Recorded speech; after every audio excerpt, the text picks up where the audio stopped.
声優あるあるお仕事編。声優小田垣裕太さんと梶裕貴さんからいただいた声優あるある。はい、いただきました。ありがとうございます。アフレコ中カットで収録が止まるとみんな一斉に咳しがち。声優木島隆一さんからいただいた声優あるある。まだちょっとあるな。お腹が鳴って収録が止まるのを気にして間食をするので入れとくかな。仕事が増えると太りがち。声優与永翼さんからいただいた声優あるある。はい。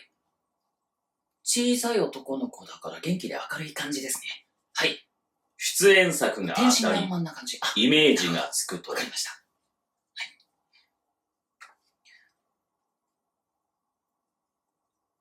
そんなまたその話その役に似たのがもうしばらく聞き飽きたよ、その話は。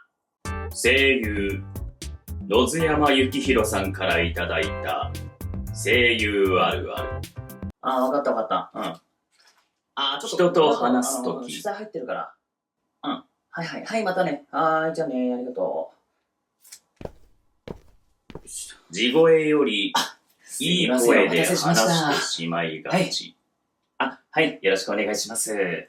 声優浅沼慎太郎さんからいただいた声優あるある。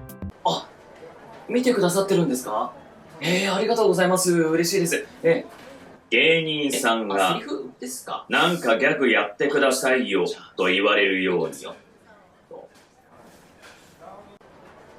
くらえグリーンハリケーン。はいありがとうございます。なんかセリフ言ってくださいよよろしくお願いしますと言われがち。声優西山幸太郎さんからいただいた声優あるある。みんな今日はありがとな。新みん人のなのおかげ頃でここに来られて俺すっごく嬉しいです。感謝してます。そしていつかは頑張って一人でドームに立てるようにキャラの人気これからもを自分の人気だと勘違いしみんなもよろしくてな。舞い上がりがち。声優市木光弘さんからいただいた声優あるある。お疲れ様。出てたんだ。同じ作品に出ているのに6話？そっか。なるほどね。俺は2話と7話と打ち上げまで会うことがない人が一発でやれるね。そうセリフ？二言。声優斉藤壮馬さんからいただいた声優あるある。そして物語は次週へ続く。片手で台本を持つので。はい。オッケー。はい、ありがとうございます。はい、お疲れ様です。はい、どうも。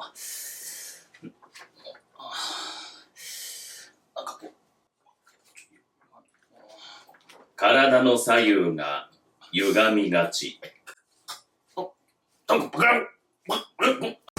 声優梶裕貴さんと川西健吾さんからいただいた声優あるある。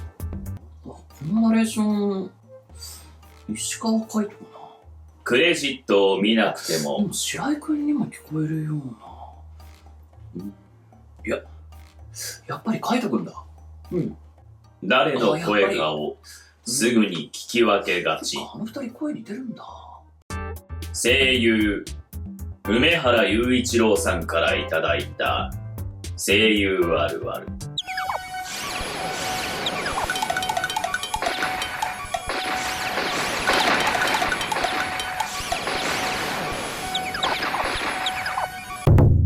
白井イムチャンネル。さあ、ということで、皆さんお待ちかねの声優あるある第2弾。今回はお仕事編ということでね、我々声優の仕事現場でのあるあるを、披露させていただきまして、皆さんからね、今回もね、答えていただいたものを再現しました。これ一つね、この間のね、その声優あるある出した時に、すごい、シライム、こんな人脈あるのって。めっちゃ声優さん知り合いいるじゃん。そりゃそうだよ、俺だって声優だもん。声優をやってます。白井祐介と話しますね。YouTube もやりつつ、もともとは声優です。さあ、ということで、さらっていきましょうか。ガッキーとカージーからいただいた、ガッキーとカージー。小田垣さんとね、カジさんからいただいた声優は、これね、そう、アフレコ中カットで収録止まるとみんな一斉に咳しがちっていうのは、ずっと黙ってるから、他の人が喋ってる時、出番ない時は、ずっと黙ってていきなり喋り出すと、やっぱり、なんかちょっと絡まったり、単がね、とか、いろいろその声の通りが良くなかったりとかっていうコンディションを整えるために、出番がある人とかは、って言って、チューニングじゃないけど、準備を整えるというか。これマジで声優あるあるですね。これほんと現場に行かないとわかんないことですよね。続きまして、キジーマンからいただいた、木島隆一さんからの声優あるあるですね。これそうですね。お腹が鳴ったりとかしたノイズが入っちゃって、撮り直しになっちゃうんですよ。それこそ、マイクの前じゃなくても、ちょっと離れた席で座ってても、お腹の音で、ノイズ入りましたって撮り直しになる時とかがあるから、だからね、間にちょっと時間が空いた時とかに、これから長い時間、収録とかがある時とかは、結構食べがち。だから太るのよ。言い訳してるわけではないが。そして、与永翼さんからいただいた声優は、出演作が当たってイメージがつくと、その役に似たのがしばらく続きがち。でもこれはなんか、いいことなんじゃないですかね。こういう性格のキャラクターだったら、この人ぴったり合うんじゃないか、みたいな感じで、多分求められてるってことだから、そこが自分のなんていうか、その、武器というか、っていう風に認められてるっていうことだからね。これはすごいポジティブなことだと思いますよね。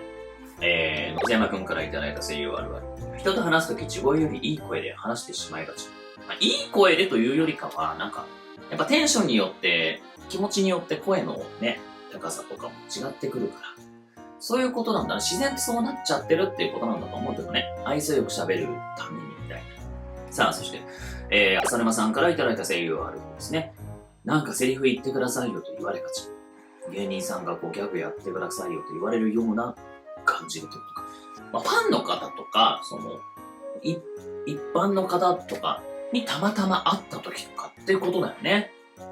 その声かけられた。声かけられた時になかなかその場でっていうのはなかなかないけどね。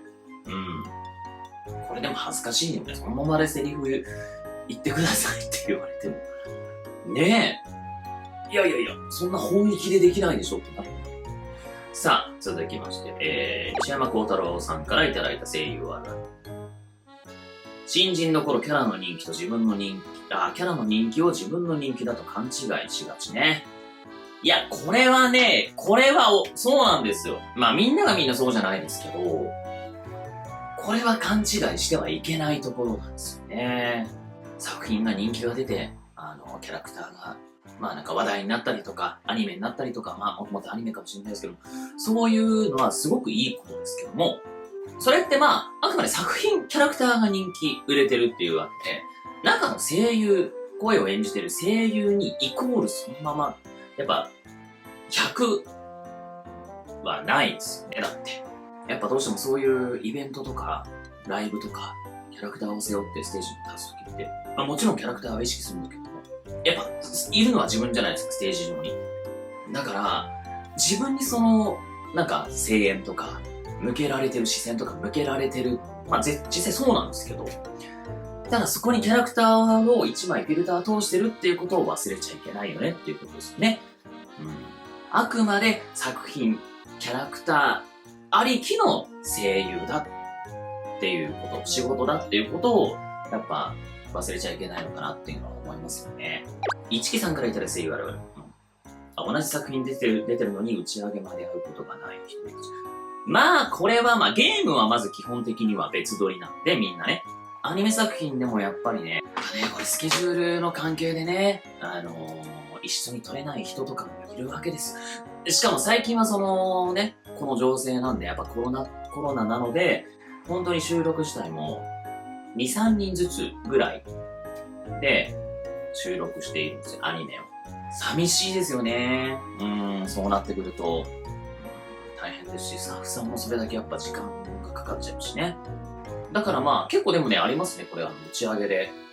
出てたのみたいな。っていうことはね、確かにね。打ち上げもなかなかもう、ちょっとね、厳しいですけどね。早く戻っていただきたい。相馬くんからいただいたね、声優ある。片手で台本持つから体の左右歪みがち。これはね、ほんとね、そうなの。なかなかね、気づきづらいんだけど、基本左手で持つことが多いんで、力がどうしてもやっぱ入るじゃん、こう、持ってると。だから結構ね、左肩だけ凝ってる。こっちの方が凝ってるとかっていうことは、なんかよく言われる。メイクさんがこう、たまにね、こう、マッサージとかしてくれるときに、こっち凝ってますね、みたいな。このマイク前あるあるもあるな。足踏みしがち、みたいな。セリフの最後に、こう、足踏みしがち。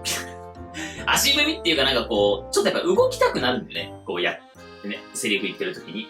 だけど、こう、動いて前からずれちゃったらちゃんと拾わないし、かといって音も出せないから、人によっては結構してる人がいる。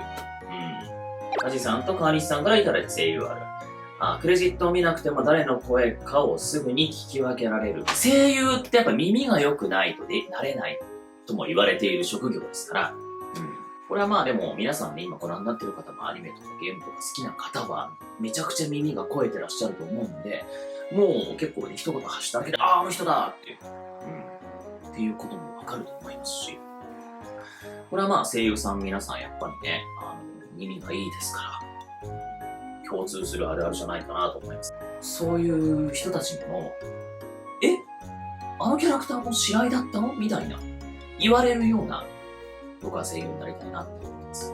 そういう声優に、私はなりたい。はい、そして、梅原雄一郎のあるあるは、はい、今回も、こういう